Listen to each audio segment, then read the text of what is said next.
Hello, everyone. Before we get the show started, the PsychoSocial podcast is not a replacement for therapy or mental health treatment. The conversation is for informational and entertainment purposes only. If you find yourself needing professional help, seek treatment with a qualified therapist. Thank you. Now enjoy the show. Hello, everyone, and welcome back to another episode of the PsychoSocial podcast. Today's topic is POC students navigating higher education. And we're excited that we have Jesse Escalante joining us again for this episode. So we're going to get started. And the reason why we chose this topic is because we've all been there. We've all been students of color in higher education. And I think that it's important for us to talk about not just our experiences, but also, some of the challenges that arise, right, from being people of color and having to navigate a lot of these old institutions that were not always designed or welcoming for us. So who wants to get started talking a little bit about their own experience? Well, Luis. Thanks, Liz. For me, like when I had applied to grad school, I was like, I had such high expectations. Oh God. And I was just like, oh yeah, I'm gonna be in a classroom with like-minded people, and we're gonna be able to dive deep and talk about systems of oppression and institutionalization and mental health and how it intersects. And wow, I was like so disappointed and learned really, really fast that I was the person that had to teach about POC experiences, about my experience, about, also coming from like working class background, because I went to a private school, right? I went to CIIS in San Francisco, and man, and then sometimes I was like, you know what, screw it. I'm going to be the angry brown person in this class, and I don't care, because if I don't say something, then they're not going to learn, they're not going to know. And it's like, at the end of the day, I was like, hey, you know what? Don't come into my community and like re-traumatize my people. Like, please don't, like, get your shit together, like do your homework, get your research, and we're so triggered, blah, blah, blah. But yeah, it's just like, it's so challenging. It's so challenging because at the end of the day, the institution can be like, whoa, we're diverse, we're open-minded, this, then that. But en la mera neta and en la mera hora, boom, if the teacher or the professor is not prepared and they're not used to having those conversations, and there's not a safe space created, can go bad really, really easy. And also, everybody's triggered, including myself, so that doesn't help either. Yeah. Thank you for sharing that, Liz. And the interesting thing is not just even once we're there, right? It's actually getting there, right? It's actually getting into these programs. For a lot of us who are like myself, who are first generation college students, there was so much confusion and mysticism and just so many barriers to having to really navigate these types of institutions, right? From having to take exams, from having to prep, and also have parents, who didn't really understand the system, and where there's a lot of confusion, especially figuring out the financial piece, right? And coming into this kind of system and being told, you're going to get loans and you have to sign this, and being 18 and not having to translate for your parents and trying to figure out what the hell you're actually doing was really scary, right? And I think for me, my experience with higher education didn't start off so well. I actually ended up being in my undergrad for about 6, almost 7 years, because I kept going back and forth between, not only what I wanted to do, but also feeling very lonely, not getting a lot of guidance, not really understanding how to look for what I needed in higher education. I had lots of counselors. None of them were people of color, who often made a lot of assumptions or told me that I was lucky to be there and that I was getting grants. And, that didn't feel good either. It almost felt like I was being told that I was there because of the color of my skin, or also because I was first generation. So having to navigate that and deal with a lot of what you shared, Liz, as well, in the classroom, right? Actual classroom, having to oftentimes be one of the only people of color, or even just having to share my experience and feeling misunderstood or feeling like I wasn't being valued for my experience, right? I was just some kid from the hood, right, back in Inglewood in LA, who got lucky, right, and was going to college with all of these people who had parents who had gone to college, who had other family members that had gone to college. So for me, it was a lot of first. It was a lot of confusion. It was a lot of having to navigate. I decided to leave home when I first went to college. I started at Cal State, what's now known as Cal State East Bay. When I went there was Cal State Hayward.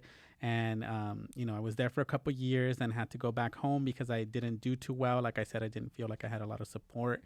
I did great in high school, and college was just like a shock to me. It was like living alone, having all these expectations, not having a lot of people that look like me, and trying to just navigate, also discovering my own identity as a queer person. So went home, went to Cal State Fullerton, got even more disappointed, right? This is Orange County. I worked at a restaurant to support myself, got lots of racist comments all the time. I mean, having to navigate that, right? Funding your own education is also tough.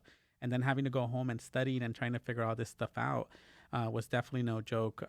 Then after that, I finally decided, I'm going to come back to the Bay Area, and I went back to San Francisco State, which is where I finally graduated. After, like I said, 6 or 7 years, finally figured out what I wanted to do, finally found people that were helpful. I think at that point I had learned that I couldn't do things on my own, so I did find a really great community to help me and other folks of color. But it didn't feel that accessible, right? It felt like I actually had to look for folks. And so going through that experience, just higher education, for a lot of first generation students, it's not easy. So if you're out there and you're going through something similar, or if you're experiencing something of like what I shared, just know that you are valuable and you do deserve the space that you're in, and you do deserve to have your voice heard. Thanks for sharing that, Luis. Yeah, from my experience, I'm originally from Salinas, California, so I grew up in a working class community, right? And it was just really challenging, very similarly to you, Luis, where, I didn't have many mentors or role models or people that I could, count on or can be of support. And as Luis mentioned, my parents I'm also first generation, right? Being college student, and having to navigate the educational system was pretty tough, right? Because there's a lot of confusion. I think also, some of the things that when my mom would tell me, or my dad, like, oh, why don't you find yourself like a career that's like short, or shorter, like, and they didn't understand, it's not like they wanted to discourage me. It's more of like they did not understand how it works. Right. So it's like, that was also very challenging to kind of deal with. And also, but one of the persons that really was supportive in my journey was one of my sisters, who came to SF State, and who's now she's a nurse practitioner, and she was able to support me through the undergraduate education at SF State, because I followed her here. And then even before all of that, I was all over the place. Like, I went to Texas at some point, and then I went to New Jersey at some point, and then I made it back out here. And then I went to grad school. I'm not going to share the school, but if y'all hear this, you know who I am. Y'all know who I am. Feel it, honey. But, it was quite challenging because I wasn't even going to go to grad school, but I talked to a friend, and she's like, let's do this program. And I looked into it, and I was like, all right, let's do it. I didn't do much research, but I just went for it. It was a private institution, and, I think it was quite a diverse cohort, but, the staff was not, the professors were not.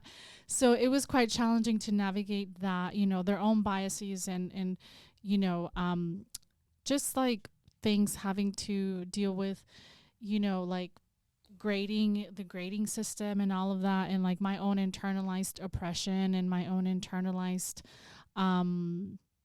just like, I would say, trauma, right? Having to navigate the educational system kind of alone, even through childhood. So it was quite a process, and also having to deal with people, like, as Luis mentioned, that did not quite understand, where, my experience, right? And everyone comes from a different background. I understand that. But I did feel like I had to constantly navigate through like a lot of this internalized rage or ancestral rage, and like feeling like, oh, this is so frustrating. And I think at the end of the day, what really helped me is to find a sense of community and to find people and support, friends, right, that were also you know, we may not have had the same experience, but we were going through it in the moment. And just like what really helped me was like to really speak my truth unapologetically and be okay with not being understood. And it took a lot. It really took a lot from me in my own healing journey, and knowing that I was worthy and I was valuable and I needed to be there, and not like have all these internalized oppressive like thoughts, right? And that I've kind of hold on to. So it just, that was sort of my experience. It was quite challenging, I'm not going to lie, but I felt like having a supportive system was really helpful, and like friends. Yeah. Cynthia, one of the things that as you're talking, I think about is, how important it is to have community and to have people that see you, validate you, and say, like, you're important. You are important. Both in undergrad and in grad school, I was really blessed to be in community and also to have, like, individual professors or individual teachers. I remember in grad school, I was like, grad school was just so hard for so many different reasons. Like, for the first 3 years, it was like a 4-year program, but for like the first 3 years, I was moving every 6 months in San Francisco, and it was really stressful, not really having the money or the resources, and I was very unhappy. And I was like, man, how am I supposed to study? How am I supposed to study where I don't even know, I'm going to be living in 2 weeks, but I know I got to move, But and I remember one occasion I went up to the director of the program and I told her, I was like, I just need to take a year off. And I was almost done.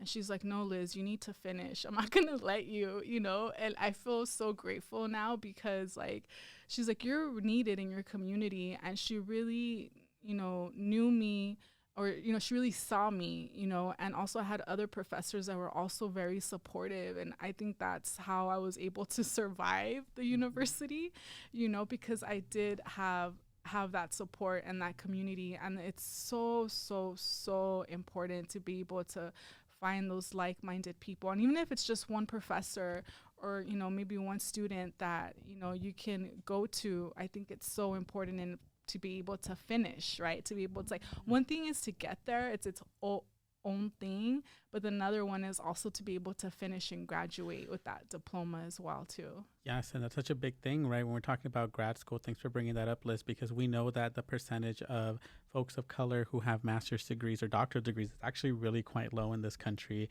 right? And it's for a lot of reasons, right? It's not just the fact that it takes so much time, but it costs a lot. It's a luxury in a lot of ways.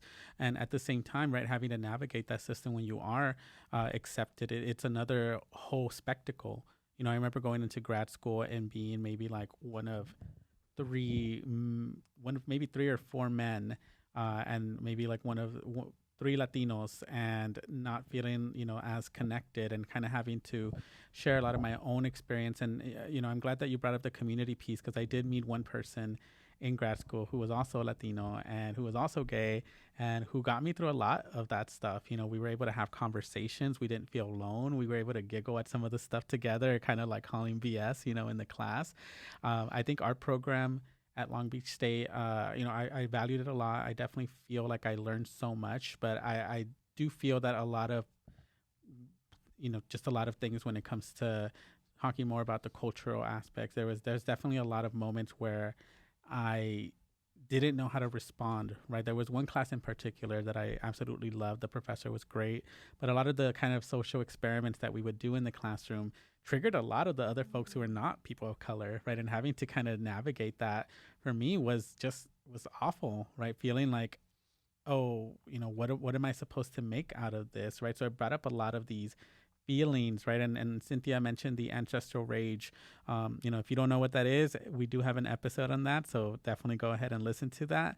But that does play a relevance, right, for a lot of us as folks of color going into these spaces where we know that they were not designed for us, where we know that a lot of people who have gone into higher education, are white, and that's the way the system has been created, and even the mental health field, right? Going into these evidence-based practices, going into these expectations of how to navigate, the mental health field from a white supremacist lens, really, I think that was present in probably most or all of our programs, right? And because there's really no escaping it. And I mean, having to deal with that and also question, like, is this really going to work in my community? Is this really like valid? What about my own, views and my own experiences with healing, right? All of these other things that seemed like they were invalidated because they weren't EVPs or because they weren't like... They weren't in the book. Yeah, they weren't in the book, right? There was no chapter on them. So I think a lot of like that too, also questioning some things. And, the education system itself it is deeply rooted in white supremacy. So... Yeah. Thank you, Luis. Jesse, I was curious to hear about your experience as well. Yeah, thank you. Like so much of what has already been said, I'm also first generation Mexican American. And honestly, I had a very difficult time assimilating to higher education as a person of color. I'm gonna spill the tea. I did my undergrad at San Francisco State, and I double majored in sociology and dance, and it was some of the most conflicting and traumatic and difficult moments of my life, especially as a dancer. Dance is so rooted in whiteness, and I didn't realize that until I studied it in a college setting.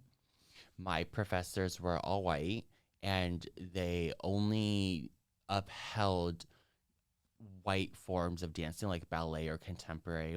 So things like hip hop, jazz, tap, they were not taught at all. So dancers of color that came in with different economic resources, we were invalidated. The only dancers that were upheld in my program were white dancers that went to academies, went to the ballet, and could afford classes since they were 3 years old. And I'm like, my family could not afford these classes that y'all were taking. And I didn't feel good enough. I remember just like going home after class and just like crying all the time because it was like, so many dancers of color were not being heard or seen in our program because we couldn't afford the same resources.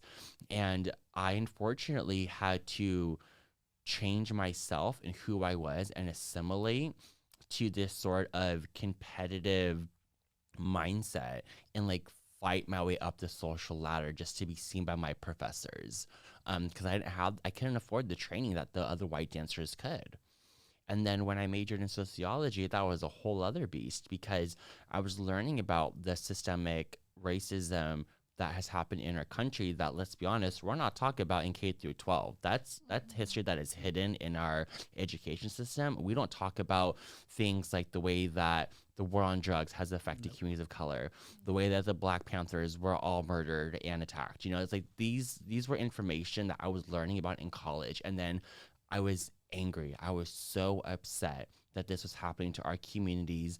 And like, it was shocking to white people, but to know that this was happening to your community for years, like racism, I learned, and it was shocking. I was like, oh, racism isn't this like new concept. It's been happening underground and also in our faces forever. And that shock, that reality shock, I went through like anger. And I remember having this person came up to me and they're like, why are you angry all the time? And I'm like, why am I not angry? Learning about the history of our country and higher education. I'm grateful higher education showed me this as a person of color, but also I should not have to wait and pay all this money to learn about the systemic racism happening in our country. This should be taught now. And like, we're having this conversation, right? Like, around critical race theory, and should that be taught in K through 12? And I'm like, yes, it should. If kids are experiencing racism at an early age, kids of color experiencing racism,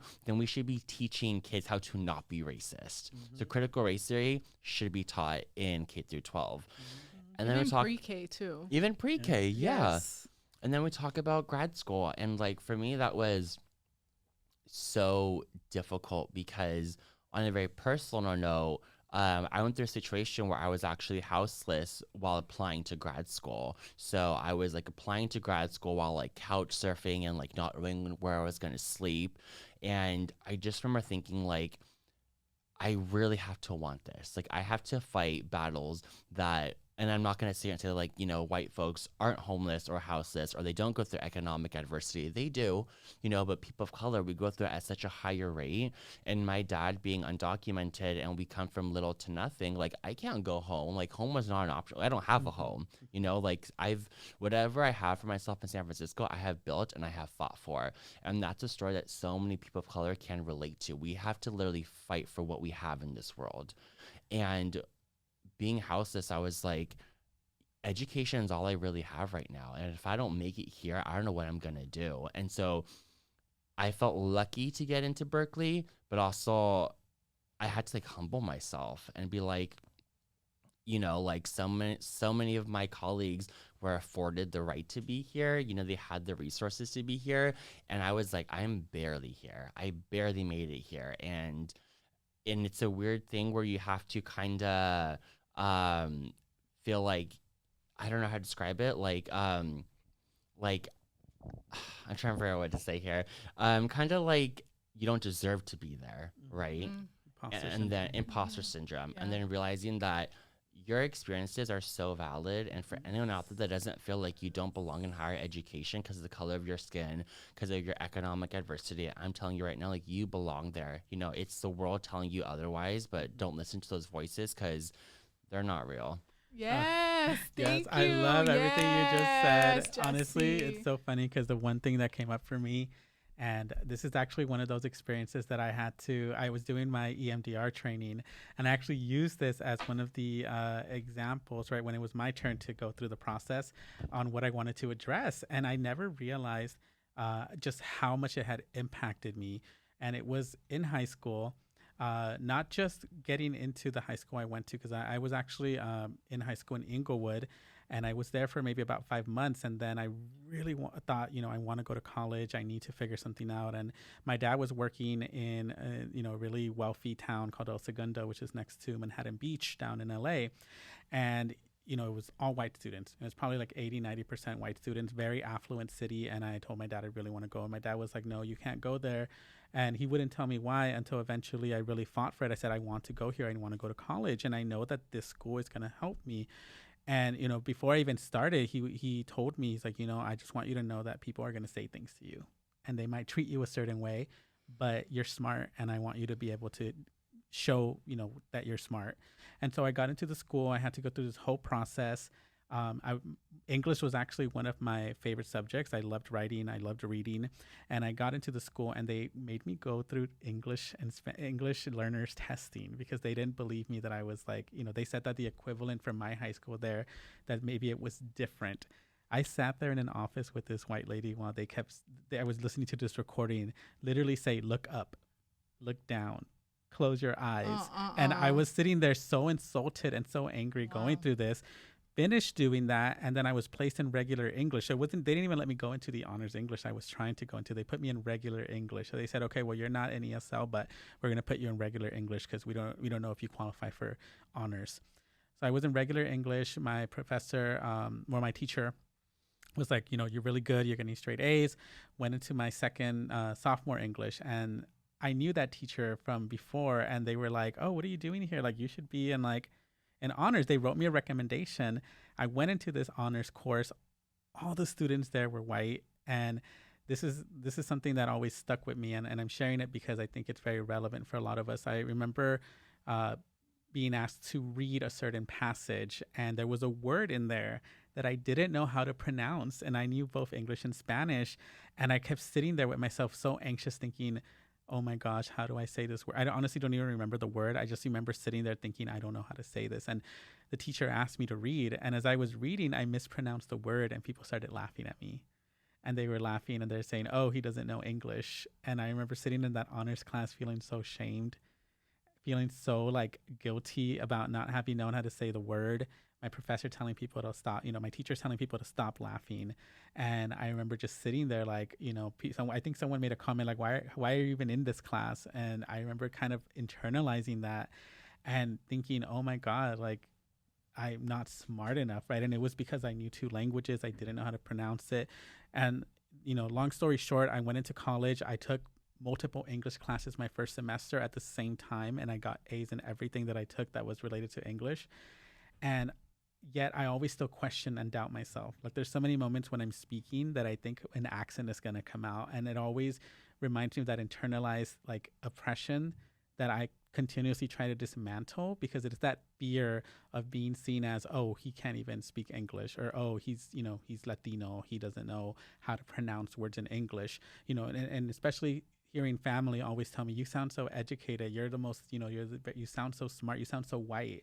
You know, I got teased by my family for that, but then I got also teased by the other group, by white people, because I couldn't pronounce all the words exactly the way that they would tell me or the way that they were written. You know, so it's, I think also acknowledging that for a lot of us who go into education and then higher education, we carry with us a lot of that need to have to work extra hard to prove ourselves. Yes. And it's so draining and exhausting, and this need for perfection. I remember feeling like I constantly had to work 10 times more than other people because I was the one kid with immigrant parents who didn't have an education, who had an accent here and there that would come out, right? Or even just that one memory. And I remember crying when I did that EMDR session a month ago, because I was like, shit, I did not know that I still carried that with me. This fear of being seen as less by people. And it was so frustrating. All that ancestral rage that we're talking about came back up for me. And I think it's still very relevant, right? Because even now, after grad school, after higher education, we still go into professional spaces and we still navigate the same systems that we're being prepared for in these schools, only to find that it's still not accepting. It doesn't always get better. And sometimes we're even more alone, right, in these places, right? Whether it's tech, whether it's mental health, whether it's whatever field, right? That, you know, like I said, our percentages of Latinos and other folks of color having master's degrees is so low. It's, you know, we're bound to feel lonely or even needing to find each other. Yeah, Luis, I think a lot about, you totally just read my mind right now as far as how many times we have to try harder. You know, you really have to as like POC, especially coming, you know, first generation, born in this country, first generation, like you all been saying, like going to the university, navigating that. And then once you're there, it's just like, man, I was told by a friend once when I was in like starting grad school, and I was like so upset because I was like, I don't even know where I'm going to live. I think I might have to live out of my car. And, you know, she's like, you could stay with me. And I, you know, from there I just started like bouncing around in places. And she just told me, she's like, Liz, that just means that you have to try harder than everybody else. And I was like, yeah. But, you know, the victory is also a lot sweeter, right? Because at the end of the road, you're like, yeah, I made this happen. I had all these obstacles, and I was able to, might be a little banged up here and there, a couple of tumbles and falls and scrapes, and you're like, damn, really? Come out in a full body cast, like, but you get out. Seriously, like, but you know, I was able to make it through. And for me personally, like, going to higher education is like, I'm not just in it for myself, you know, it's like the stakes are high. You know, I'm here for my family, and I'm here for my community, because this is why I am studying to be in the mental health field, to be able to give back to my community and being able to make resources more accessible, right? So it's also a lot of pressure I felt that I put on myself, and I think other folks also put on themselves. And, you know, just really quick, I want to share a story. When I grew up in East LA, right? And when I moved from East LA to the city of Whittier, I was about in the 8th grade, and I was in honors English math and honors math and English classes, right? And then I remember sitting in this room once I, you know, moved to Whittier with my school counselor, and it was like older white guy, bald, you know, with glasses and all this, right? And I remember he's looking over my class schedule, and he's just gonna put me in regular English and math. And I remember thinking, dang, if I don't say something right now, then I know it's going to go down. I know exactly what's happening. And I just knew that my mom does not have the capacity to come and talk and speak up for me. So I'm like, in my mind, I was like, oh no, he just is messing with the wrong person right now. I was like, excuse me. I was like, I know what you're doing. I was like, oh, I don't think so. You're going to put me in honors English and math classes. Why? Because I'm Mexican and I'm from East LA? And it's like, okay. And guess what? I got both into those honors classes because you got to speak up for yourself. Yes. And you really have to, in that moment, you know, and not everybody's able to do that. And I understand, but like at the end of the day, it's just like, you're not going to mess with my education. Yes. And that's a big one. Thanks for bringing that up, because it's hard to advocate for ourselves. Like, I wasn't taught to advocate for myself. Like, my parents were always busy. So even in elementary school and, you know, middle school and high school, all throughout my education, they were always busy. I had to kind of advocate for myself. Me and my siblings, we had to do that. And sometimes we didn't, because of this internalized, you know, oppression, or feeling like I'm not doing good enough, or I'm not enough, or I don't deserve to be in these spaces, right? But the reality is like, we can start, you know, I guess some of the tips is like we can start advocating for ourselves and knowing who we are, just like knowing that we are worthy and deserving of being in these spaces, you know, and standing up for ourselves, and also seeking out community, as I mentioned, which is very important. I think like even in during, you know, higher education, no matter where you go, seek out professional help too. Like go to see it, get mental health, because you're going to need it. And we all need it, right? We all need that extra support. So I would say, and also speak your truth, you know, take the risk. Sometimes there's going to be a lot of fear of retaliation if you speak up against a teacher, or, you know, you communicate with a teacher of your needs, or that some things were unjust. But honestly, like, seek out for support, right? You're not alone. Just know that you're not alone. Yeah. Thank you for saying that, Cynthia. You know, that's so crucial, and something that you brought up, I just want to touch on before we end. Is what you shared around, you know, upbringing, right? A lot of us grow up in homes with parents who are mistrustful or don't trust the systems, for rightly so, right? Rightly so. But it also gives us internalized messages, right? What Cynthia was sharing about advocating for ourselves. It is very hard because we're often told that we don't have a voice to be able to say things, right? Whether it's with the police, whether it's with people in authority. I remember my mom would just always have so much anxiety around these things because she didn't have papers, you know, she wasn't documented for a long time. We had to just accept what people said to us, right? We didn't get to challenge because it wasn't okay for us to do that, right? We weren't in our country, as my mom would often say to me. You know, even though I was born here, she still felt like people automatically saw me and assumed I wasn't from here.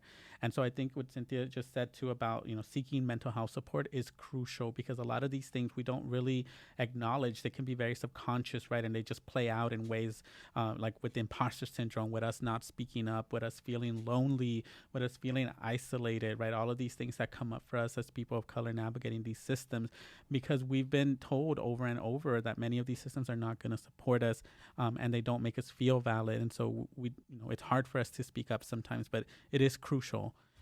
So I just want to thank our guest, Jesse Escalante, who gave us some wonderful insight, and also everyone else here that spoke today. And we will see you all in the next episode of the PsychoSocial Podcast.